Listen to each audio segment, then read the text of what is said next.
ఈరోజు డే 2 అన్నమాట. కార్తీక మాసం స్టార్ట్ అయ్యి ఎవ్రీడేలానే ఈరోజు కూడా జీరా వాటర్‌తో డే స్టార్ట్ అయింది. నిన్న నైట్ పెట్టిన దీపాలను తీసేసుకొని ఫ్రెష్ అయిన తర్వాత ఇల్లు, వాకిల మొత్తం అయితే తుడుచుకున్నాము. ఆ తర్వాత ఎలాగో ఫ్రెష్ అయిపోయాం కాబట్టి ఇంక ఫస్ట్ అయితే తులసి మాతని మంచిగా అయితే అలంకరించుకొని పూజ అయితే చేసుకున్నాము. ఆ తర్వాత దేవుడి మూల మొత్తం మంచిగా తుడుచుకొని ఆ తర్వాత పూలతో మంచిగా అయితే అలంకరించుకొని ఏకహారతితో దీపాలైతే వెలిగించుకొని ఇక పూజ అయితే స్టార్ట్ చేసేసాము.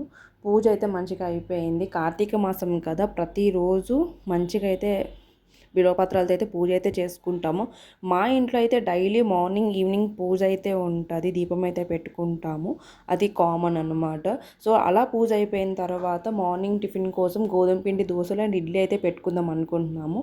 పిండిని ఈ విధంగా అయితే కలుపుకొని పక్కనైతే పెట్టుకున్నాము. అలా పక్కన పెట్టుకున్న తర్వాత అయితే మేము పూలకైతే కిందకైతే వెళ్ళాము.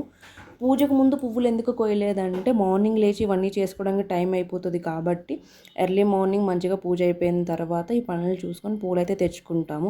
అలా పూలు తెచ్చుకున్న తర్వాత అయితే టిఫిన్ కోసం ఇడ్లీ అయితే పెట్టేసుకున్నాము. ఇంకొక పక్క దోశల్లోకి పచ్చిమిర్చి, ఆనియన్ అయితే మంచిగా చాప్ చేసుకుని అయితే వేసుకున్నాము అన్నమాట. అలా గోధుమ పిండి దోశలా వేసుకుంటే ఎట్లాంటి చట్నీ అవసరం లేదు, చాలా బాగుంటాయి. నాకైతే చాలా ఇష్టము.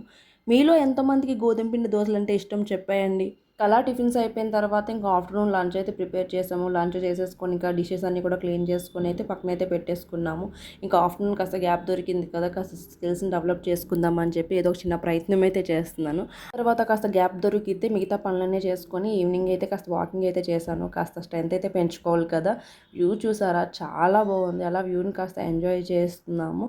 అండ్ ఈవినింగ్ ఒక ఫంక్షన్ అయితే ఉంది. సో తొందరగా అయితే ఇంట్లో కాస్త పూజ అయితే చేసేసుకున్నాం. ఈవినింగ్ దీపాలు అయితే పెట్టేసుకొని ఫంక్షన్ ఉందని చెప్పాం కదా, కాస్త ఎర్లీగానే స్టార్ట్ అయ్యాము. ఎందుకంటే కాస్త ట్రాఫిక్ ఉంటుంది కాబట్టి ఈ రోజు డే ఇలా ఎండ్ అయింది. Thank you for watching.